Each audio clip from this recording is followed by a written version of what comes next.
ഒരു ദിവസം രാമു പാൽ വിറ്റ ശേഷം വീട്ടിലേക്ക് മടങ്ങുകയായിരുന്നു. പതിവുപോലെ തൻ്റെ പണസഞ്ചി പുഴക്കരയിൽ വച്ച് പാൽപാത്രം കഴുകുവാൻ പുഴയിലിറങ്ങി.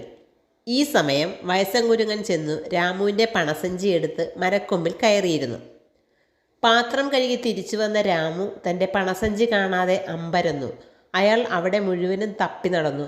അപ്പോഴാണ് മരക്കൊമ്പിൽ നിന്നൊരു ശബ്ദം കേട്ടത്. നോക്കുമ്പോഴുണ്ട് ഒരു വയസ്സൻ കുരങ്ങൻ തൻ്റെ പണസഞ്ചിയുമായി പല്ലിളിച്ചു കൊണ്ടിരിക്കുന്നു. "എടാ കുരങ്ങ, നിനക്ക് ആവശ്യമുള്ള ഒന്നുമില്ലടാ അതിൽ, എനിക്ക് താടാ ആ സഞ്ചി," രാമു കുരങ്ങനോട് അപേക്ഷിച്ചു. പക്ഷേ കുരങ്ങൻ അത് കേട്ട മട്ടു കാണിച്ചില്ല. "നല്ല കുരങ്ങച്ചനല്ലേ, ബാക്കി കൂടി ഇങ്ങിതാ," രാമു കുരങ്ങനോട് അനുനയത്തിൽ പറഞ്ഞു. പക്ഷെ രാമുവിനെ ഞെട്ടിച്ചുകൊണ്ട് കുരങ്ങൻ ബാക്കി പണം നേരത്തെ എറിഞ്ഞത് പുഴയിലേക്കായിരുന്നു.